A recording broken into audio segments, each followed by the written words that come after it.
feel scared. You need to feel those feelings and do your best not.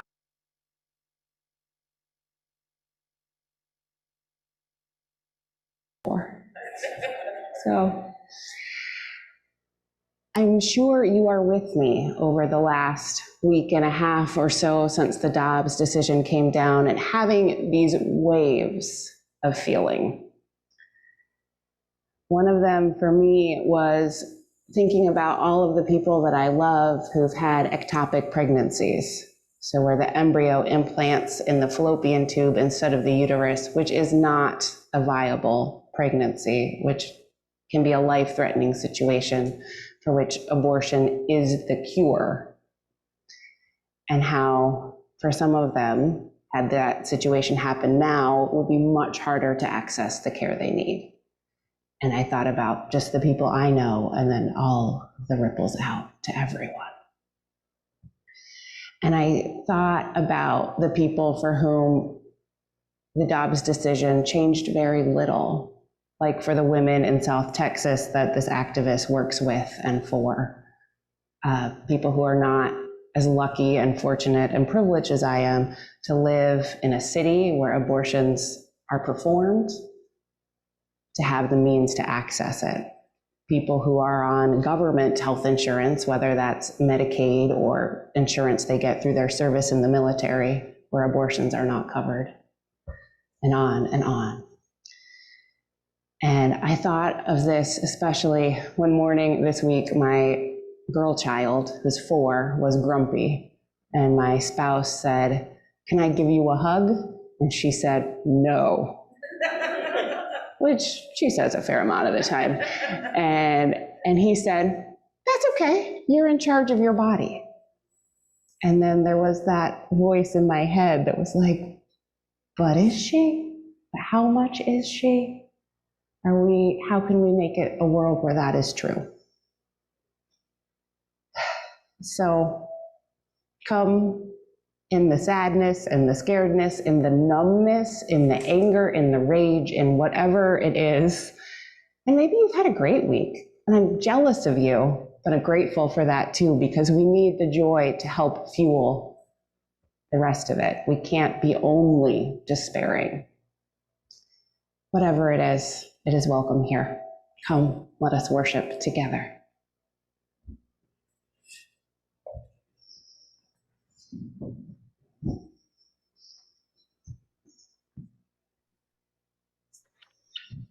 Good morning, everyone, and welcome to People's Church. Whether this is your first time at People's Church or you come every Sunday or anywhere in between, I welcome you. We are here because we believe what we do matters. We are here because we believe how we live our life matters. That with every act of kindness or meanness, courage or fear, love or hate, we are weaving the fabric of the universe that holds us all. We are here because we need encouragement, because we need strength, because so often we get distracted, we get in a rush, we don't think, we choose the easy way, when the harder path is what our spirits truly long for. We are here because none of us is perfect, but together we inspire one another to try again, to take another step. We are here because we have felt the stirrings of love and grace in our hearts and hands, and we crave more of that for ourselves, and not only for ourselves, for everyone. We are here because how we live matters. My name is Laura McClellan, and I'm from the Sunday Services Committee. People's Church is a member congregation of the Unitarian Universalist Association, and part of a tradition of liberal religion. Here, our mission is to be a beloved community, embracing and serving our diverse world. Welcome, all.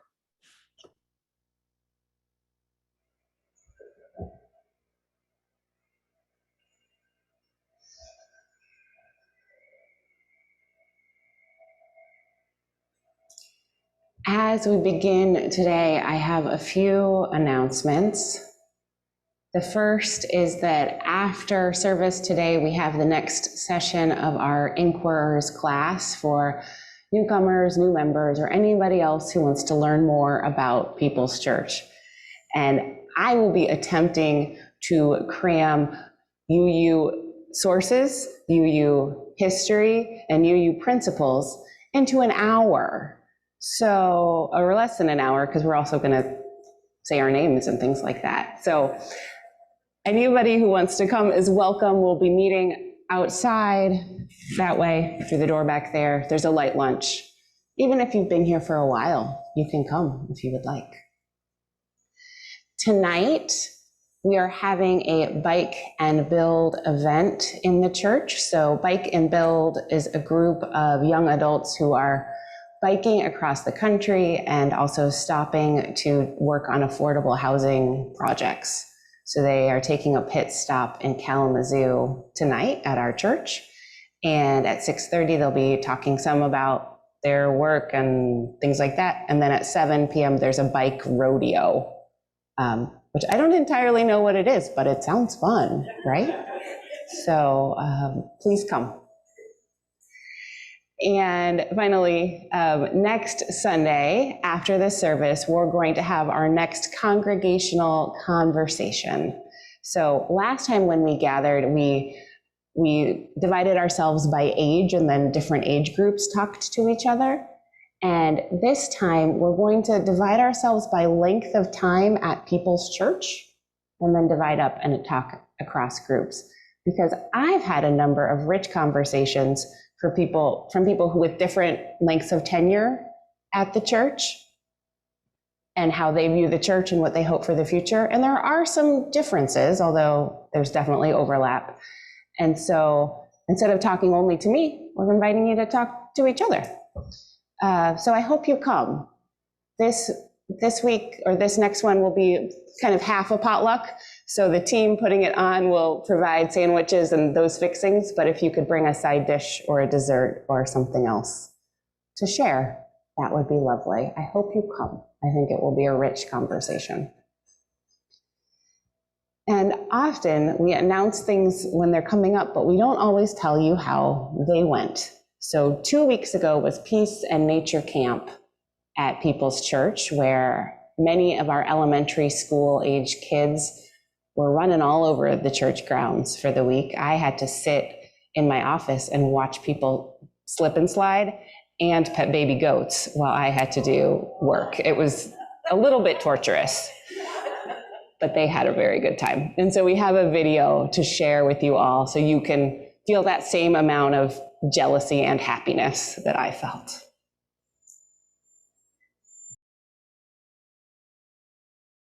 I love nature, nature is cool. The forest is my classroom, the earth is my school.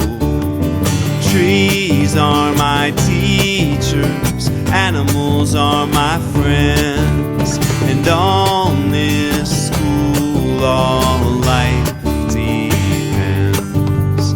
I love nature, nature is cool. The forest is my classroom, the earth is my school. Trees are my teachers, animals are my friends, and on this school all life depends.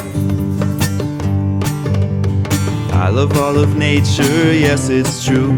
That means I love myself and I love you too. When I look around me, nature's all that I'm seeing. Plants, animals, earth, sky, and human beings. Nature is like one big community. Many animals might live inside just one tree, and that tree gives us oxygen to help us breathe. This whole interaction is called ecology. I love nature, nature is cool. The forest is my classroom, the earth is my school. Trees are my teachers, animals are my friends, and on this school all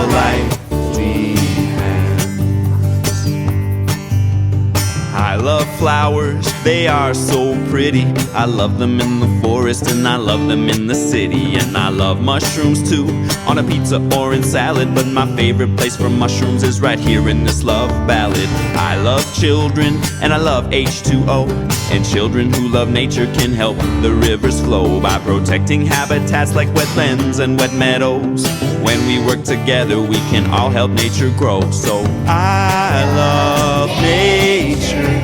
Nature is cool. The forest is my classroom. The earth is my school.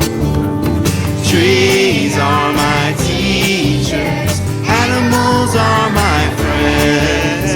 And on this school, all life depends. So let's love nature right now with all our hearts. That's right, this present moment is a great place to start. We don't need any money, it might take a little time. We need to open up our arms, hearts, mouths, and minds, so we can see the gifts Mother Nature can bring.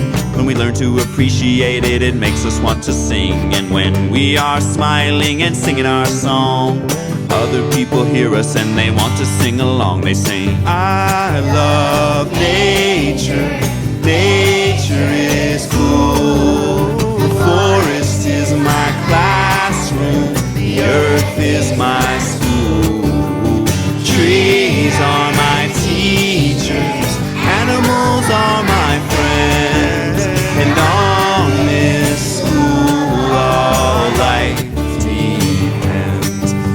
Upon this school, all life depends.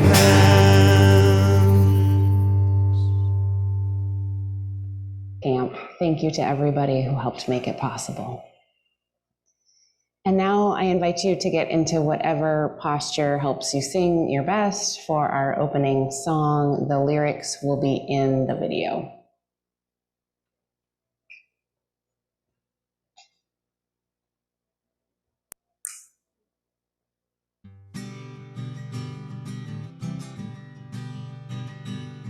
Come and go with me to that land. Come and go with me to that land. Come and go with me to that land where I'm bound. Come and go with me to that land. Come and go with me to that land. Come and go with me to that land where I'm bound. There'll be freedom in that land. There'll be freedom in that land. There'll be freedom in that land where I'm bound. There'll be freedom in that land. There'll be freedom in that land. There'll be freedom in that land where I'm bound. There'll be singing in that land. There'll be singing in that land. There'll be singing in that land where I'm bound. There'll be singing in that land. There'll be singing in that land. There'll be singing in that land where I'm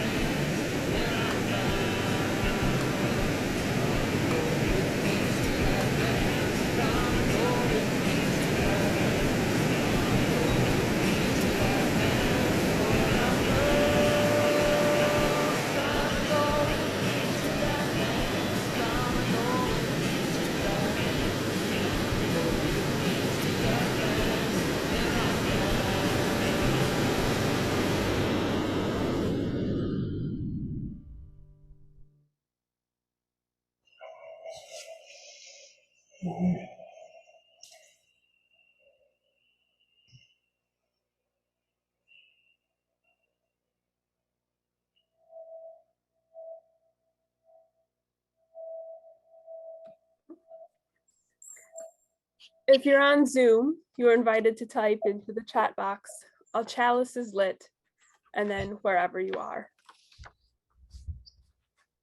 Carry the Flame by Teresa Ninan Soto. Before the things went wrong, before they fell apart, you were the people of the flame. And now things are worse before better, and you must bring your flame, both the one blazing in your chest, beneath your clavicles, and the flame you tend in your community. What has been a flame of warmth and of light, and now you must feed the fire and fan the flame, allowing the ash that falls and flies around you to be the proof that it still burns. Casting widening circles of truth, showing the path forward for justice. Remember, you are not blazing the path. You are joining the movements of foremothers, the shelter of the labor of a Black queer intersex doula, the litany of motherwort, of coat hanger of Kohash, the promise of bodily sovereignty for women, for the trans people, for all the people the state would control. You are the people of the flame, but also the fulfillment of your ancestors' most precious dreams and our beloveds gone ahead, who at times resurrected and transfigured entire worlds and futures with less, making freedom in inhospitable ecosystems. Causing it to bloom from seeds the casual observer had long thought dead, but they just needed time and heat to germinate. In addition to the chalice we've kindled here at People's Church, there are chalices this morning in Portage and Galesburg, in the Edison neighborhood, West Nedge Hill, Richland Township. People's Church is a community that supports one another in good times and hard times. One of the ways we do that is by taking time during our services to invite those who wish to share the joys, sorrows, or other important milestones of their lives. If you are joining us on Zoom and wish to do that, please type what you wish to share into the chat box. If you are here in person, I invite you to come forward, place a stone in the water, say your name and speak briefly. Both in person or on Zoom, you are welcome to just place a stone. If you're on Zoom, you need to type in stone and we will place it for you. Let us share. People's people are generous people. At the congregational meeting this spring, you all voted to create a special fund to pay everyone who works for the church a living wage for our community, $15.98 an hour. And you all raised the money. So more than what we needed.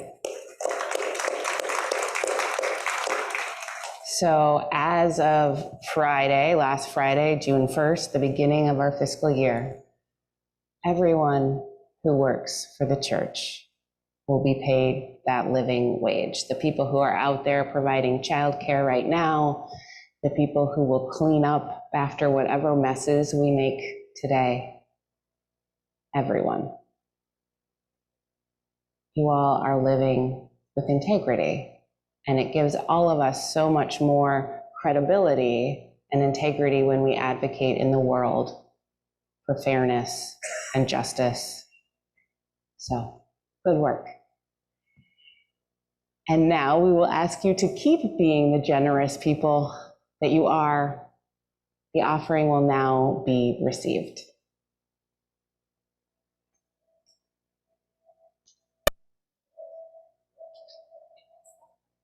And we will not be controlled. I am sovereign in my body. I am sovereign in my soul. We will not be controlled. I am sovereign in my body. I am sovereign in my soul. Sing it with me. We will not be controlled. I am sovereign in my spirit. I am sovereign in my soul. We will not be controlled. I am sovereign in my body. I am am sovereign in my soul. We will not be controlled. Oh, I am sovereign in my body. I am sovereign in my soul.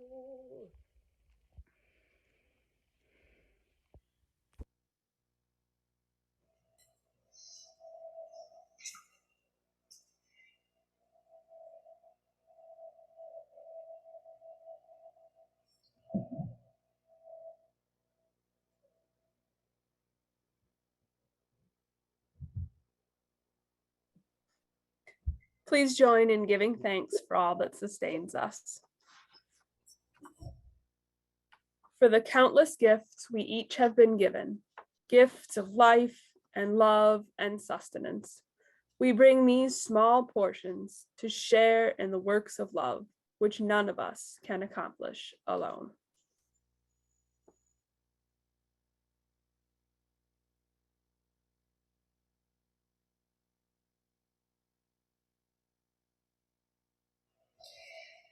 In her memoir, Stubborn Grace, Kate Landis describes or tells the story of her abortion. She writes, I vaguely remembered a woman at my Unitarian Universalist church, Martha, talking about working at an abortion clinic. I didn't know Martha, but we shared a church and a church family that I had unwittingly fallen in love with. And I didn't have to know her to know that she cared about me. However, when she picked up the phone, I found myself suddenly tongue-tied. What if Martha said I didn't deserve an abortion? I babbled into the phone, talking around my question, telling her that I was thinking about what she said at church about becoming a nurse. And she asked if I was thinking about going into nursing, and I replied, no. And after a few minutes of awkward silence, she said, oh, do you need an abortion, honey? And I said, yes, I need a recommendation. Who has the best abortions in town? Martha laughed and said she would find a time to squeeze me in at her clinic. Abortion day arrived, humid and sunny. I was nervous. I'd never had surgery or anesthesia.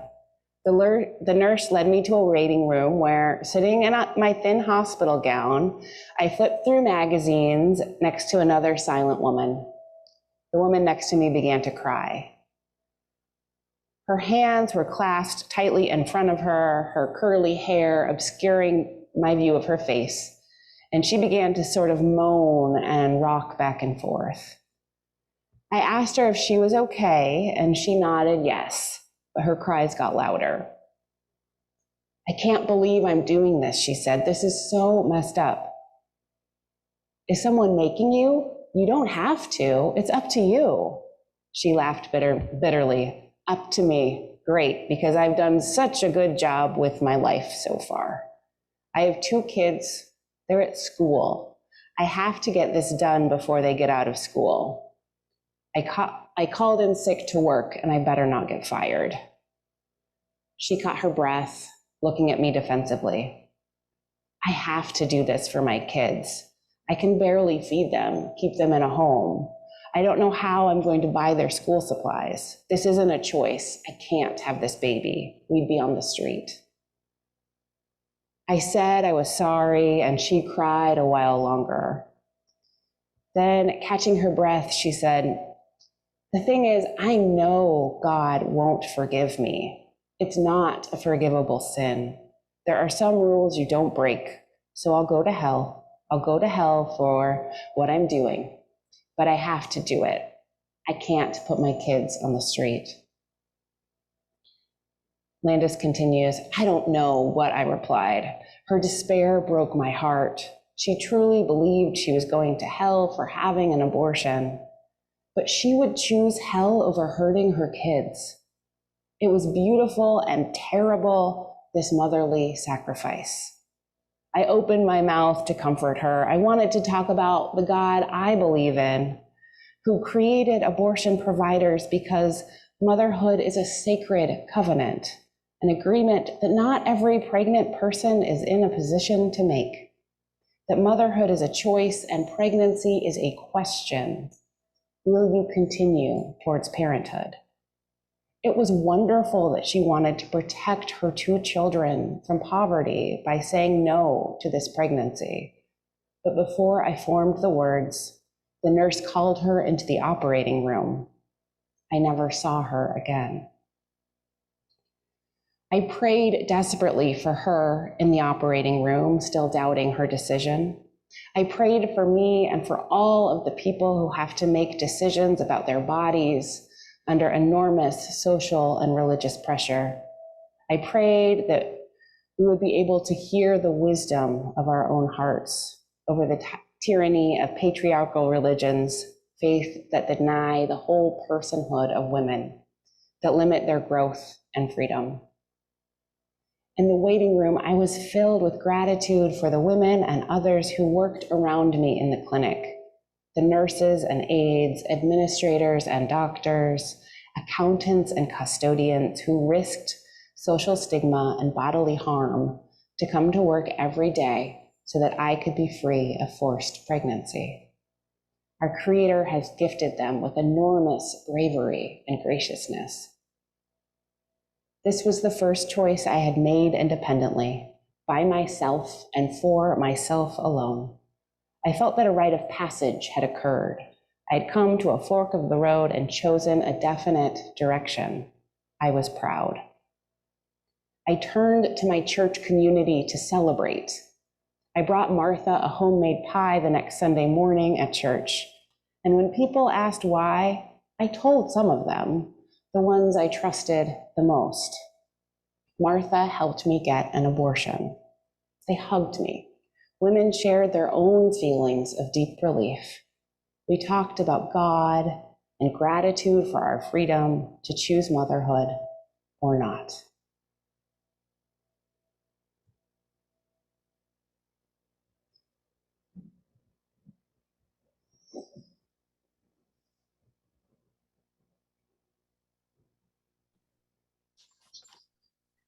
The Low Road by Marge Piercy.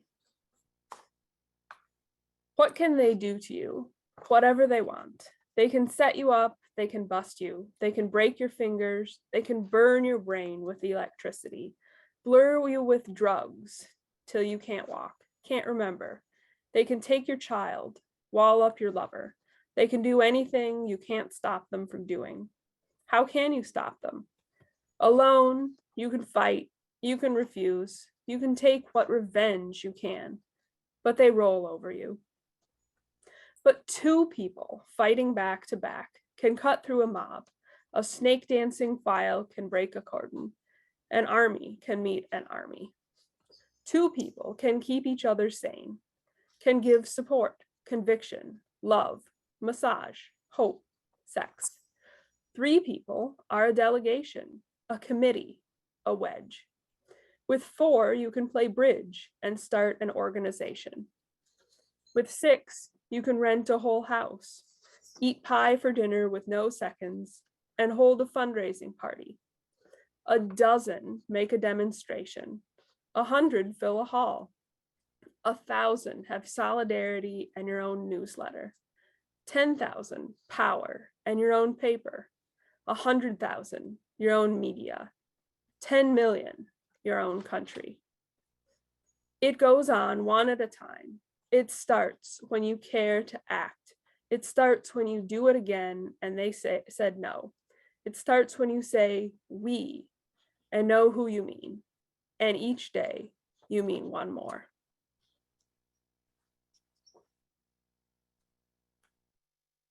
A week ago, New York Representative Alexandria Ocasio-Cortez answered people's questions on Instagram. Someone asked simply, "Are we screwed?" This is her response. My honest view is that things are likely to get harder before they get better, and we will need to stick together. What is important in moments like these is not to think in binaries. Good, bad, screwed, not screwed. There is no doubt that things are bad. some things really bad, and they may likely get worse. But that does not preclude the fact that slowly but surely, some good can be growing as other things fall apart. This is not some syrupy sweet silver lining case for optimism. Rather, it is really about a choice all of us will have to make in life, either consciously or unconsciously. Will I be a person who is safe and creates good for others? Will I be a person who stands up? Will I be a person who primarily minds my own business and serves myself, or to be part of something bigger? Or will I just be a passive, neutral observer of it all? What I sometimes tell my staff is that the world we are fighting for is already here. It exists in small spaces, places, and communities. We don't have to deal with the insurmountable burden of coming up with novel solutions to all the world's problems. Much of our work is about scaling existing solutions, many created by small, committed groups of people that others haven't seen or don't even know are around the corner. So while we can't change the world in a day, we can and do have the power to make our own world within our four walls or our own blocks. We can grow from there with the faith that somewhere out there, everywhere, others are doing the same. And we will come together. That's why, if you're a parent, how you parent matters. If you're a neighbor, how you are a neighbor matters. Many of our biggest problems are results of massively scaled up isolation from others. That means many of our solutions can be found in creating community. Ultimately, we live in this world and in this time. We have no choice but to engage in it while we're here. Even running away is a form of engagement. So will our engagement hurt or heal, build or bring down? There is no neutral choice. So we can at least do our best to make good ones and learn and do better the next day. You are allowed to be scared, to grieve, to be angry. But you are also allowed to create good, to be soft, and enjoy the small reprieves. Struggle lasts as long as we do.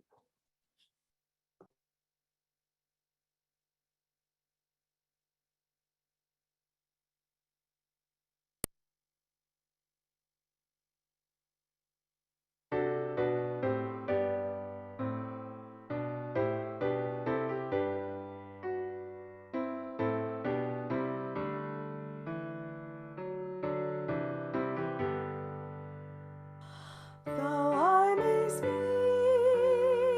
with bravest fire, and have the gift to all inspire, and have not love, my words are vain, a sounding brass and hopeless gain. Though I may give all I possess, and striving soul my love profess, but not be given by love within, the profit soon turns strangely thin. Come, Spirit, come, our hearts control. Our spirits long to be made whole. Let inward love guide every deed. By this we worship and are freed.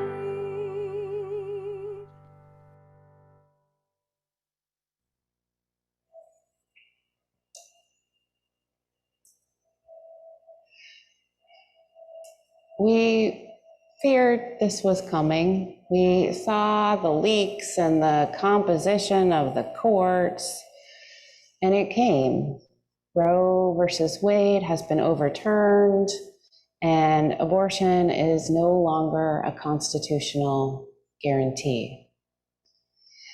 The decision about whether it is legal has been turned over to states, and legal abortion is on a knife's edge here in Michigan. Still legal, but one court ruling or legislative action could change that.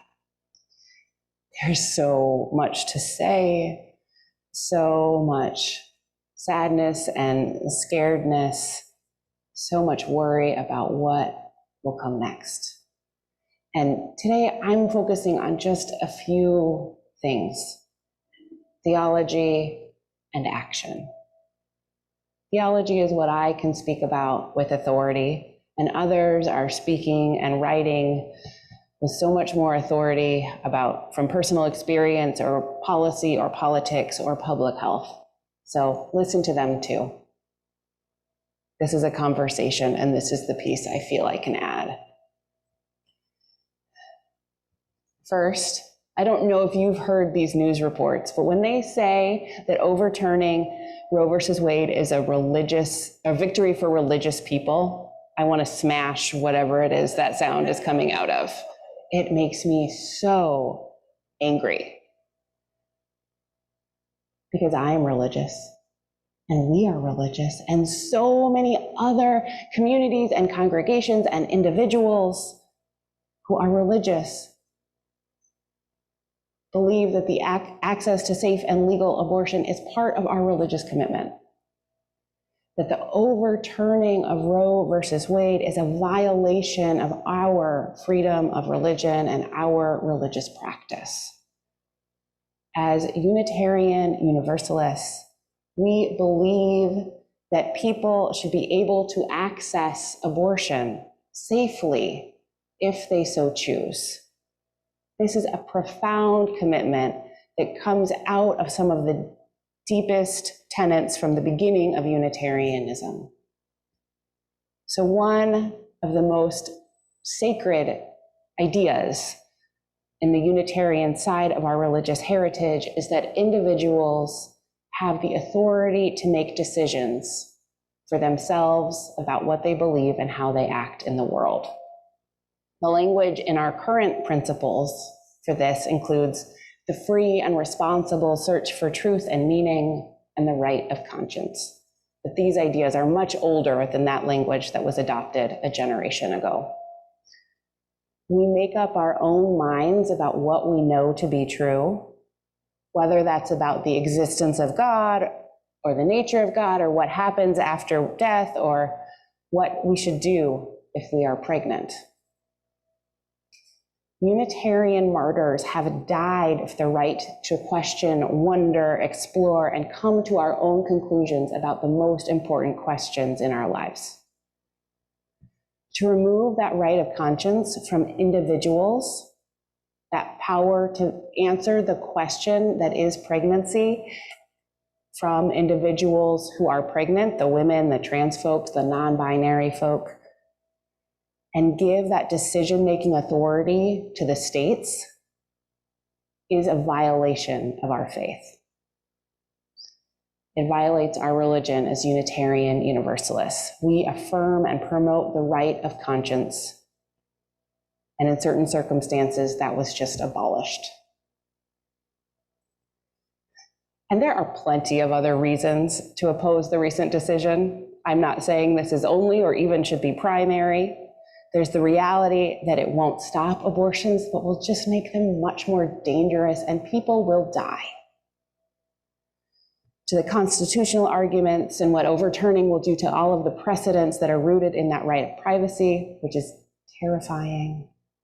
To the real possibility of many more children being born into a country and a culture that makes it very hard and very expensive to raise children well. So add our theology to the long list, and I'm sure you have your own reasons as well.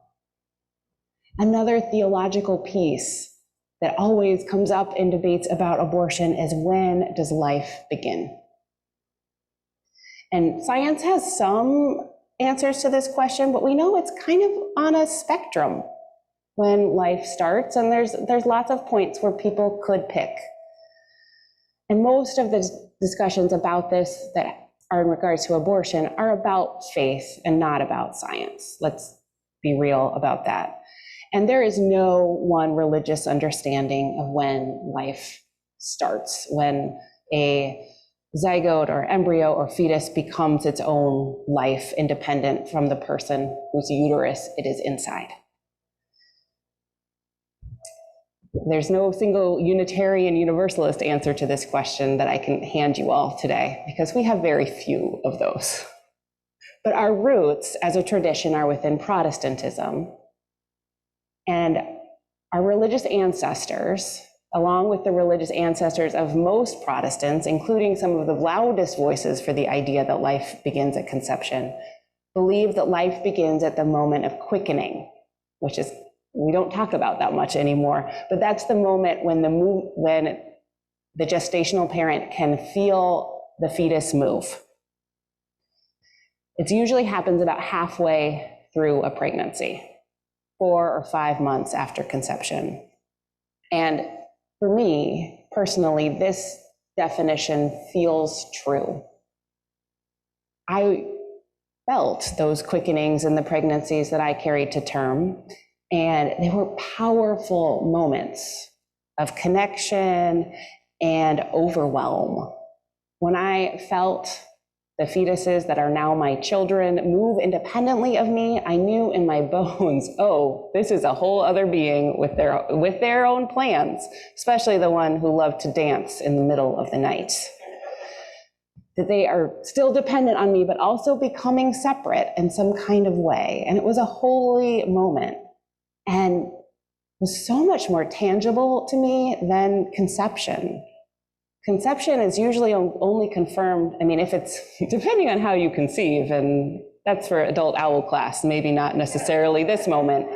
Often it's only confirmed weeks later with a pregnancy test that a person conceived. And so it's, I mean, especially with these very early abortion bans, people won't even know that they're pregnant necessarily by the time they're 6 weeks from their last period. So for much of human history, quickening was the moment when you really knew you were pregnant. And of course, every person who has born children has different stories about this, different moments when, yes, this being becomes separate from me, when it switches from being a question to something much more certain. And many religions have very different teachings about when life begins. The Jewish tradition teaches that life begins when a baby takes its first breath, which is why our local rabbis and others are some of the most vocal supporters of abortion rights.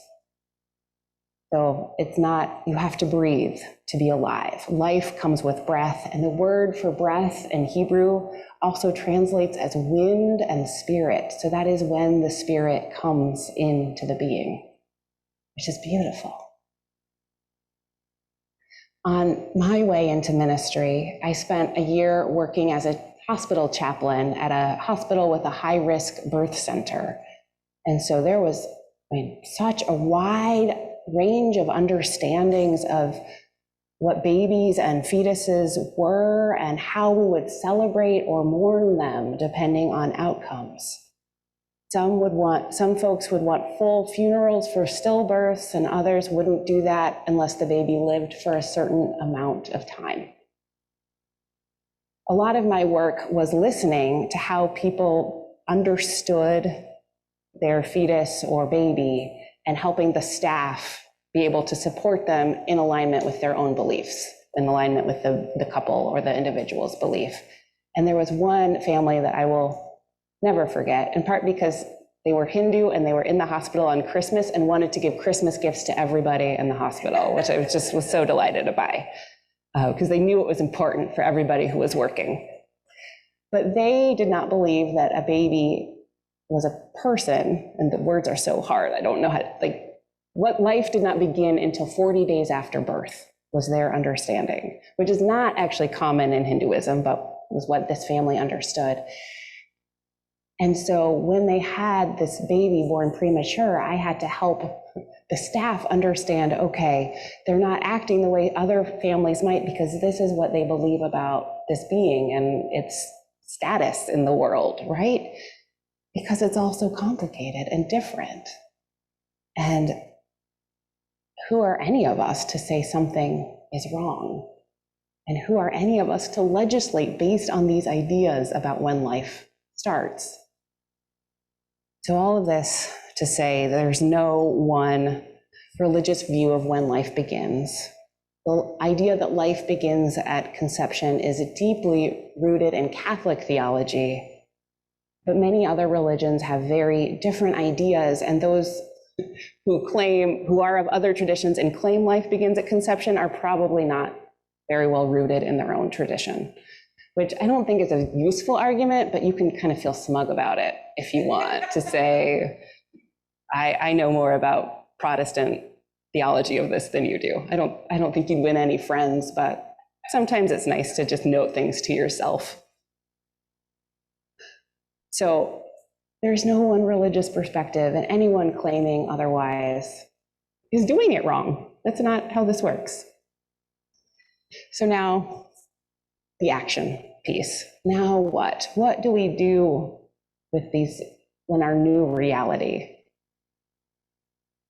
I have a friend, Ashley, who is the organizing strategy director at the UUA, the Unitarian Universalist Association. And she reminds me and others over and over and over again that the work of justice, the work of building beloved community, is not a sprint or a marathon, it is a relay race.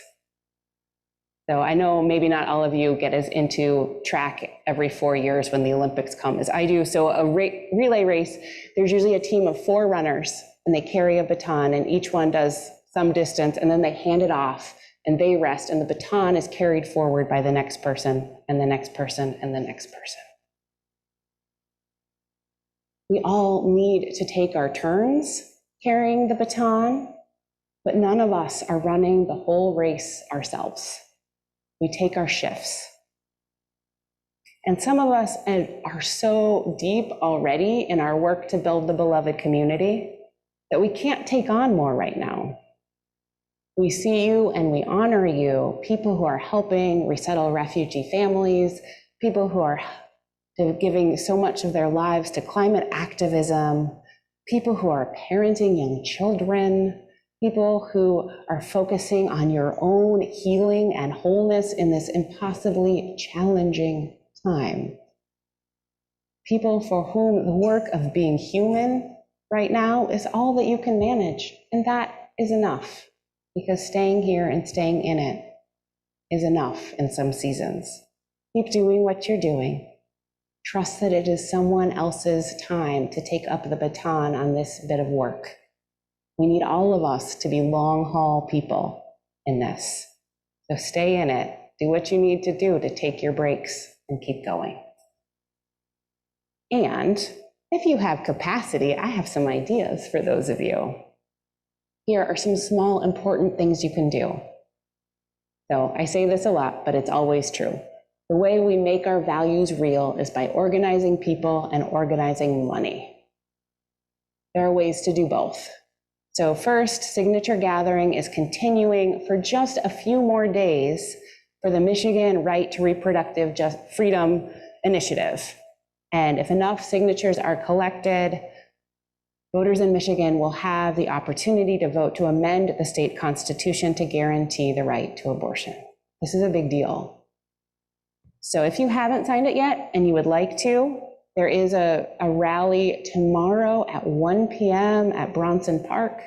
You get there, there'll be signature gatherers.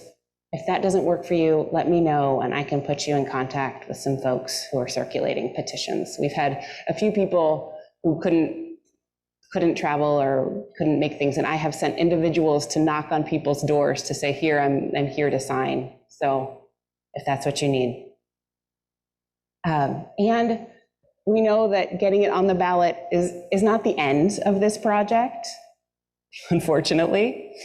So think about what capacity you might have this fall. Maybe you're really into door knocking and you can go and do that, or you can do the text banking or the phone calling or all of those different opportunities, all of those different ways we try to get out the vote and persuade people who might be persuadable. Maybe you just commit to talk to everybody you know and make sure they're voting the way you would like them to, or at least can try to persuade a few of the folks who are on the fence. Next, the money. There are many good places to give money now, and one of the best is abortion funds. These are funds that help people, especially poor women of color, access abortion, both by paying for the medical care and medical costs, but also for travel costs, for lost wages, for childcare, because most of the people who have abortions are already parents, like the person in that reading.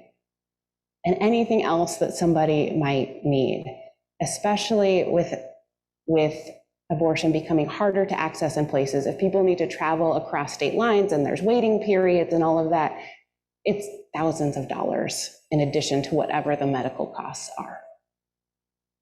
So the National Network of Abortion Funds, which is led by Yamani Yansa Hernandez, who is the Black queer intersex doula we heard about in our chalice lighting. She is someone to follow, or they are someone to follow now. Abortion funds have existed for a long time because abortion has been inaccessible to many, many people for a long time. If you give money to the national network, they split it up for you. It's kind of magical, and it goes out to all of these different funds. And one abortion fund is the Reproductive Health Fund at the YWCA Kalamazoo. So this is a fund just for our county. So in addition to helping people access abortions, this fund also supports people in Kalamazoo County by helping pregnant people access doula services, emergency contraception, and it pays for gender affirming care for transgender folks who might need that kind of support because insurance doesn't always cover it and it can be expensive. And it will pay for transportation to access all of those services. So when I heard the news of Roe, first I went to the gym because I needed to just clear some of the rage out of my body and made the fastest time on the elliptical that I have made in probably a decade. And then I went home and got on my credit card and started giving. And it feels better to have known I have done at least something. Not enough, because there's no one thing that an individual can do that is enough, but part of the forward momentum. So, and through all of this, I encourage you to take care of yourself. We need everybody to make it. We need everybody to be long haul people. No one is served if you burn yourself out in the next week by going to every single protest. So seek out joy. Attend to your spiritual practices or try a new practice. Reach out to the people who can offer you love and support. I hope people in this community and me are on that list for you. When you are sad and scared, try not to feel it alone as best as you are able, even if your company is just the memory of this circle of humans. Remember that everyone here is in it with you. And then that multiplies out and out and out and out. Go to protests if that energizes you, though we know the Supreme Court is not particularly interested in public opinion at this point. But if that's the thing that helps you keep going, do that. Or stay home and make your own world of exquisite love and exquisite care within your four walls, and then try to grow it out and out and out. So may we live our faith as we work for justice. May we carry the baton forward when it is our turn. May the love and care of this community and the individuals within it grow. May we be part of the work of creating a beloved community. May it be so. May we make it so. And amen.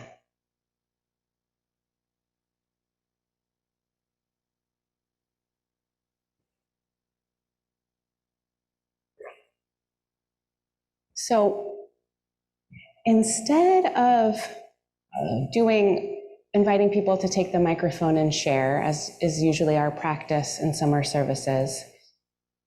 I'm going to invite us all to take a bit of time to turn more inward. So maybe that's just spending some time in quiet in your own thoughts. Or I have markers and pens and pencils and paper and clipboards here, and I trust people wherever they are Zooming from have writing utensils. And I have a question in our order of service, which is, what will you do now to take care of yourself, your community, and the wider world? So perhaps you feel called to write or draw something for yourself. No one will be asked to, we will not be asked to share. Maybe you want to write yourself a note of encouragement that you can turn to at some future moment. And I'm doing this in part because the people who study resolutions or behavior change or people adapting new habits say that if you tell people about it, you are much more likely to fail. I think is a really interesting thing. And so that, and also it feels like in the swarm of things, I think trying to find those pockets of stillness is worthwhile. So you're welcome to take whatever you write or draw or create with you if you are in person. Obviously on Zoom, you can do whatever you like. Or I have a basket there, and if you want to seal it in an envelope and write your name on the front, I'll mail it to you in 2 months if you want to write a note to the September version of yourself or a picture, maybe you'll do that. In addition to the markers here, there's colored pencils and crayons and all kinds of things back there. And go for it. We'll have some music on, and when that music ends, we'll be done.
I invite you to find a stopping place, perhaps temporary. You're welcome to stay in this room or on Zoom and continue your work as long as you like. But we're going to close our service with a song, The Fire of Commitment. And as the music happens, as we sing, I invite you to come forward. If you're in person or on Zoom, put stone into the chat box, because I've set up these scales here in person that have heavy stones, because the problems of the world feel like heavy stones. But we can put our small pieces, our shift of the work, our time with the baton on the balance. And it might not tip it all the way, but it matters. So let us sing. Let us close our time together.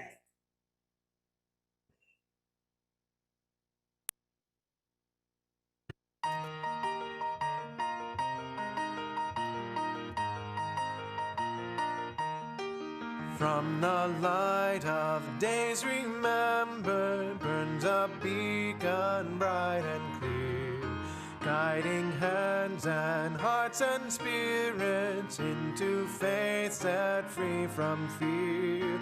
When the fire of commitment sets our mind and soul ablaze, when our hunger and our passion meet to call us on our way, when we live with deep assurance of the flame that burns within, then our promise finds fulfillment and our future can begin.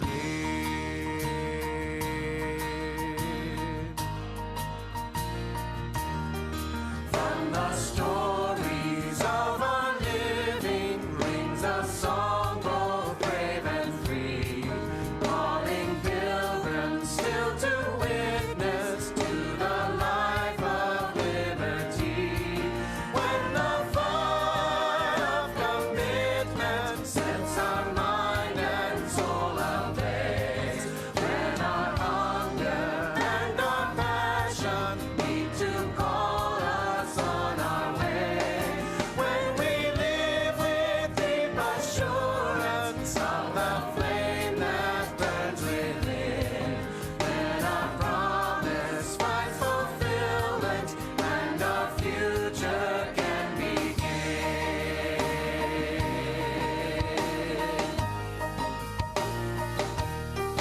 From the dreams of youthful vision comes a new prophetic voice, which demands a deeper justice built by our courageous choice. When the fire of commitment sets our mind and soul ablaze, when our hunger and our passion meet to call us on our way, when we live with deep assurance of the flame that burns within, then our promise finds fulfillment and our future can begin.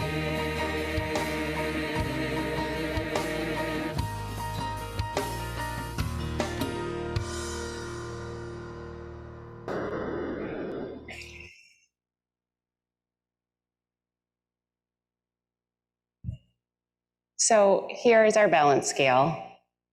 At first, the stones were too heavy that I couldn't even put it at its true balance point. And now it's at its true balance point, and not even, but the truth is we are not the only ones putting stones on the scale. And if we could fix this, it would have been fixed by now. So let us go out into the world with our new and our old commitments, doing the work of love and justice, and finding the time and space to care for ourselves and seek out the joy that is waiting for us to notice. Let us go in peace and go in love.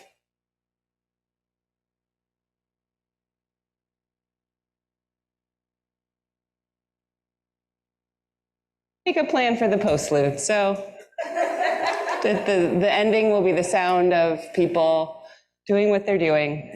And our Zoom congregation, in a few moments, you will be divided into breakout rooms if you so choose for small group conversation.